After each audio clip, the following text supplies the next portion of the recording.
এরকমই যদি আমরা ময়দার পাউরুটি খেয়েছি, সুজির পাউরুটি খেয়েছি, এরকমই যদি তাল দিয়ে যদি খুব সুন্দর পাউরুটি ঘরেতে বানানো যায়, বাচ্চা থেকে বড় থেকে সবাই খুশি হবে। আর খেতে অসাধারণ একটা স্বাদের হয়। অবশ্যই বানানোর জন্যে পুরো ভিডিওটা দেখার অনুরোধ রইল। কত সুন্দর রুটিগুলো হয়েছে দেখে বুঝতে পারছো। অবশ্যই পুরো ভিডিওটা দেখার অনুরোধ রইল। পুরো ভিডিওটা দেখলে তোমরাও এরকমই খুব সুন্দর পাউরুটি ঘরেতে বানিয়ে নিতে পারো। ওম নমঃ শিবায় রান্নাঘর থেকে আমি সকল বন্ধুকে নমস্কার জানাই।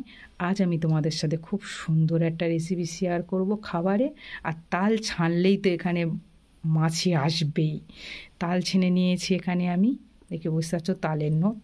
আর এখানে রয়েছে এক বাটি ময়দা আর একটা গুঁড়ো দুধের প্যাকেট। আজ বানাবো পাউরুটি। আমি সুজি দিয়ে পাউরুটি বানানো দেখিয়েছি, ময়দা দিয়ে পাউরুটি বানানো দেখিয়েছি। আজ বানাবো তাল দিয়ে। খেতে কিন্তু অসাধারণ লাগবে। তাল ফুরিয়ে যাওয়ার আগে অবশ্যই কিন্তু বাড়িতে একবার বানিয়ে দেখতে পারো। এই পাউরুটিটার স্বাদ কিন্তু অসাধারণ লাগবে। পুরো ভিডিওটা দেখার কিন্তু অনুরোধ। এবার আমি সাইডে সরিয়ে রাখবো। একটা গামলা নিয়ে নিয়েছি আর এখানে জল নিয়ে নিয়েছি। বাটির কিন্তু হাফ বাটির থেকে কম রয়েছে, জলটা অনেকটা কম রয়েছে। এরকমই কিন্তু জলের মাপটা নিতে হবে, কারণ এখানে তালের নতো পড়বে। এবার এই জলটা কিন্তু আমি উষ্ণ গরম করে নেবো। একদম উষ্ণ গরম জল হবে, যাতে হাত চোপানো যাবে সেরকমই উষ্ণ গরম জল করতে। আমি উষ্ণ গরম জল নিয়ে নিয়েছি আর এখানে দিয়ে দেবো গুঁড়ো দুধ। এক প্যাকেট গুঁড়ো দুধ এখানে আমি দিয়ে দেবো। দিয়ে এটা এইভাবে একটু নেড়ে নেবো। চাইলে এখানে লিকুইড দুধও ব্যবহার করতে পারো, কিন্তু গুঁড়ো দুধটা দিলে কি স্বাদটা খুব সুন্দর আসে। মতন লবণ, এখানে আমি চিনি দেবো 5 চামচের মতন। তোমরা মিষ্টি যে যেরকমই খাবে সেইভাবে কিন্তু চিনিটা দেবে। এখানে আমি চিনি 5 চামচ দেবো।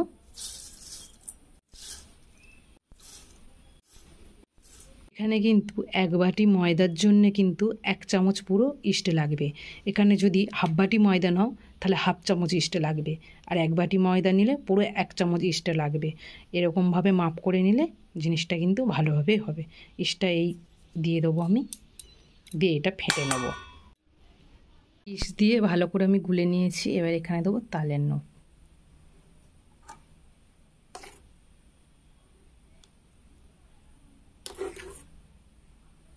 আমি এখানে পুরো 3 চামচের মতন ব্যবহার। ভালো করে আমি ফেটে নেব। এটা ভালো করে ফেটে নিতে হবে। এখানে দেবো সাদা তেল।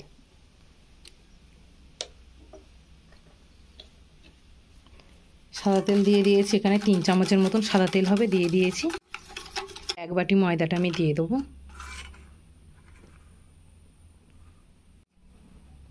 এটা আমি ভালো করে মাখিয়ে নেব। মেখেছি কেমন দেখে বুঝতে পারছো। মাখাটা কিন্তু এরকমই হবে। রুটির মাখা কিন্তু এরকমই মাখতে হবে। এর থেকে যদি তোমরা একদম ডো যদি পাতলা করো, এর থেকে যদি আরও পাতলা করো কিন্তু তুলতে পারবে না। এরকমই মাখাটা থেকে বুঝতে পারছো। মাখাটা কিন্তু এরকমই মাখতে হবে, হাতে লেগে যাবে। এইভাবে কিন্তু মাখতে হবে। এর থেকে কিন্তু শক্ত ডো বানাবে না। এরকমই মাখাবে। এরকমইভাবে 10 মিনিট মেখে নেবে। মাখার পরে এখানে সাদা তেল দেবে। এরকমই আমি মেখে, এখানে কিন্তু আমি 2 চামচের মতন সাদা তেল দিয়েছি। এবার এই সাদা তেলটা দিয়ে এবার ভালো করে মেখে নেবো, নিলে আর হাতে আর লেগে যাবে না। পুরো খুব সুন্দর একটা ডো তৈরি হয়ে যাবে। এটা খুব সুন্দর করে আমি মেখে নিয়েছি তেল দিয়ে। এবার এইভাবে কিন্তু পুরো 1 ঘন্টার মতন ঢাকা দিয়ে যে কোনো একটা গরম জায়গায় দেখে রেখে দেবে। তোমাদের যেখানে একটু গরম জায়গা বলে মনে হবে সেইখানে রেখে দেবে, না একটু রোদে বসিয়ে দিয়ে রেখে দেবে। 1 ঘন্টার মতন রেখে দিতে হবে রেস্টে। যাতে এখানে আমি এবার একটা থালা নিয়েছি, এই থালাটা দিয়ে ঢাকা দিয়ে দেবো, যাতে হাওয়া পাস না হয়। ভিতর থেকে বাইরে থেকে যেন কোনো হাওয়া যেন ভিতরে না প্রবেশ করে, সেইভাবে এটা ঢাকা দিয়ে রাখতে। মেখে রেখেছিলাম, তোমাদের খুলে দেখাবো। দেখো খালি কত সুন্দর হয়েছে ফুলে। এবার এটা আমি ভালো করে মেখে নেবো। এইটা একটু চেপে চেপে আমি ভালো করে মেখে নেবো। আর একটু থালার মধ্যে আমি একটা বাটার পেপার দিয়ে দিয়েছি। তোমরা চাইলে এমনি যে কোনো পিসটারও দিতে পারো, খাতার পিসটা দিলেও হবে। আমার কাছে বাটার পেপার ছিল তাই বাটার পেপার দিয়ে দিয়েছি। এবার এর মধ্যে আমি একটু সাদা তেল মাখিয়ে নেব। ভালো করে তেলটা মাখিয়ে এবার এটা আমি সাইডে সরিয়ে রাখবো। এটা আমি ভালো করে মাখিয়ে নিয়েছি। এবার ছোট ছোট করে লেচি কেটে নেবো। এইটাই থেকে ছোট ছোট করে লেচি কেটে নিয়েছি, একদম ছোট ছোট করে কেটে নিয়েছি। দিতে না দিতে বড় হয়ে গেছে। আর এইটাতে একদম ছোট হয়েছে, 5টা বড় বড় লেচি হয়েছে আর একটা ছোট হয়েছে, তাই এটা মাঝখানে বসিয়ে দিয়েছি। লেচি কাটানোটা তোমাদের দেখাতে পারিনি, কেননা এক হাতে ফোন ধরে এক হাতে তো লেচি কাটা যাবে না। যেভাবে আমরা রুটির লেচি কাটি, একটু মাঝারি ধরনের বড় মতন একটু যে লেচিটা কাটি সেরকমই কেটে নেবে, নিয়ে এইভাবে বসিয়ে দেবে, দেখবে ফুলে ডবল হয়ে যাবে। এবার এইভাবে কিন্তু আমি 10 মিনিটের মতন ঢাকা দিয়ে রেখে দেবো। ঢাকাটা খুলে নেবো। এবার ঢাকা খুলে নিয়েছি। এবার এটা সাইডে সরিয়ে রাখবো, রেখে এখানে একটা ডিমের কুসুম নিয়ে নিয়েছি, এটা ভালো করে ফেটে নেবো। কুসুমটা ভালো করে ফেটে নিয়েছি। এবার হাত দিয়ে এটা আমি লাগিয়ে দেবো। এখানে ডিমের কুসুম দেবে, তাহলে কালারটা কিন্তু খুব সুন্দর আসবে। এইভাবে হাত দিয়ে লাগিয়ে দেবে, ভালো করে লাগানো যাবে। বা কারো কাছে তুলি থাকে, তুলি দিয়েও লাগিয়ে দিতে পারো। ভালো করে সবটাই ডিমের কুসুম লাগিয়ে নিয়েছি। এইভাবে আমি ঢাকা দিয়ে কড়াটা আমি গরম করে নিয়েছি। ঢাকা দিয়ে একটু কড়াটা গরম করে নেবে, কিরকম ভাব উঠছে দেখে বুঝতে পারছো।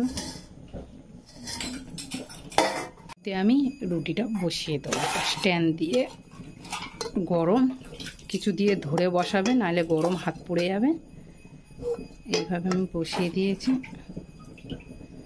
দিয়ে এখানে ফের আমি ঢাকা দিয়ে দেবো। দিয়ে গ্যাসটা এবার আমি পুরো নর্মালে করে দেবো। দিয়ে এটা আমি 15 মিনিটের মতন রাখবো। গ্যাসটা জোরে রাখবো না, গ্যাসটা জোরে রেখে আমি কিন্তু গরম করে নিয়েছি কড়াটা ভালোভাবে। এবার গ্যাসটা আমি 15 মিনিটের জন্য পুরো একদম আস্তে দিয়ে এটা রেডি করে নেবো। আর এর মধ্যে ভারী কিছু একটা চাপিয়ে দেবে, দিলে যেন ভিতর থেকে কোনো হাওয়া যেন বাইরে না আসে, পুরো যেন ভালোভাবে রুটিটা হয়। রুটিটা আমি খুলে দেখাবো। এখানে আমি একটা চাকতি তুলে দিয়েছি রুটি ভাজার, গরম হয়ে আছে। এটা ভারী কিছু তুলে দিলে খুব ভালো হয়, রুটিটা খুব সুন্দর হবে। কত সুন্দর হয়েছে দেখে বুঝতে পারছো, রুটিগুলো খুব সুন্দর হয়েছে। আর হাত দিয়ে দেখাবো, দেখো টিপছি ওপরের দিকে উঠে যাচ্ছে, তাহলে জানবে রুটিগুলো হয়ে গেছে। এরকম টিপ যখন বসছে না দেখবে, তখন জানবে যে রুটিগুলো হয়ে গেছে। আর আমি তোমাদের একটা কথা বলি, আমি তো গ্যাসে তোমাদের রান্না দেখাই, আর এখানে আমি স্টোভের মধ্যে বসিয়েছি, তা খালি গ্যাস করছি। ওই জায়গাটা আমার একটু ভুল হয়ে গেছে। কিন্তু স্টোভের মধ্যে এত সুন্দর রুটি হয়, কিন্তু না বানালে বুঝতে পারতাম না। আজকের বানিয়েছি বলে, গ্যাসটা ফুরিয়ে গেছে বলে আমি স্টোভের মধ্যে বানিয়েছি রুটিটা, বানিয়ে তোমাদের দেখাচ্ছি। এত সুন্দর হয়েছে, আমি ভাবতেই পারিনি যে এত সুন্দর এই রুটিটা হবে। কত দুর্দান্ত হয়েছে, দেখো গরম, আমি হাত দিচ্ছি পুরো উঠে আসছে গরম অবস্থায়। খুব সুন্দর রুটিটা হয়েছে, রুটিটা দেখেও আমার খুব ভালো লাগছে, মানে মনটা ভালো হয়ে গেল। আর এটা কিন্তু জনতা, আমি গ্যাসে যদি তোমরা বানাও বা জনতায়ও যদি বানাও, প্রথমে 5 মিনিট কড়াটা ঢাকা দিয়ে গরম করে নেবে, নিয়ে তারপরে একদম আস্তে করে দেবে, 15 মিনিট একদম নর্মাল করে দেবে, দিয়ে এটা রেডি করে নেবে। আর আমাদের এখানে আজান পড়ছে, ওর থেকে আমি একটু ঘি দিয়ে দেবো, দিয়ে একটু মাখিয়ে নেবো, নিয়ে লাভিয়ে নেবো। ঘিতে দিলে দেখতে ভালো লাগবে, খেতেও ভালো লাগবে।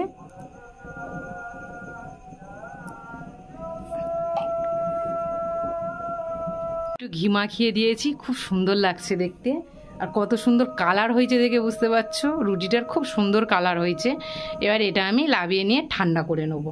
আর আমার এই কড়াটা ছুঁয়ে গেছে, কড়ার মধ্যে একটু তেল ছিল, সে তেলটা ঢেলে নিয়ে এটা বসিয়েছি, তো ওই জন্য একটু ছুঁয়ে গেছে।